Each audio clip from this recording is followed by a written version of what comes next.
Okay, men, we're continuing to talk about the characteristics of a strong man. We've looked here in 1 Kings chapter 2, verse 2.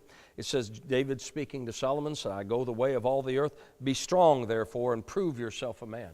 One of the ways you prove yourself a man is by your strength. And I don't believe that's just physical strength. I believe it's an internal strength. And we've been talking about some of the characteristics of a strong man. I want to say this. One of the characteristics of a strong man is he has some convictions. He has something that he'll stand for. You know, somebody said if you don't stand for anything, you'll fall for anything. If you don't stand for something, you'll fall for anything. You know, we as men ought to have some convictions. We ought to know what we believe. We ought to know what we're convinced of and convicted of, and not be ashamed of what we believe. Weak men, you know, they sort of go with the flow. I mean, the Bible talks about weak or young Christians, children Christians. They're like waves of the sea. They're tossed about. They get with one group and, well, I believe this. And then they get with another group and I believe this. And they get with another group and I guess I believe this. You know, strong men have got some convictions. It also, I might say this, they thought deep enough to know what they believe in.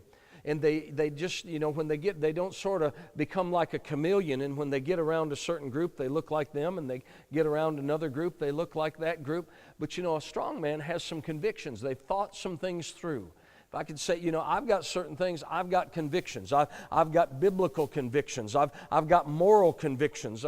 And I've got some political convictions. I've got some things that if we got into a discussion, I have no problem telling you. And I'll be honest with you, I might not have a problem telling you I disagree with you, because I have certain convictions that I believe and that I'm convinced of. And I believe a strong man is not wishy-washy. He doesn't swing with the tide kind of thing. He's got some things that he believes and he's convicted of.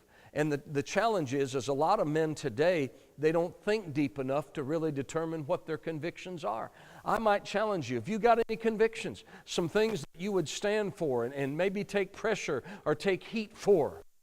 I might remind you of an old movie, Chariots of Fire. Might do you well to watch that. Might seem simplistic, but a man that had convictions about what he did on the Sabbath, and he stood up, took all sorts of pressure, and stood, and in the end got very blessed. I might challenge you, is there anything that you would stand for and maybe get fired for?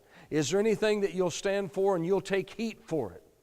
Do you have any convictions? Because if you don't, you're probably a weak man. But if you do, you're on your way to being a strong man and proving yourself a man.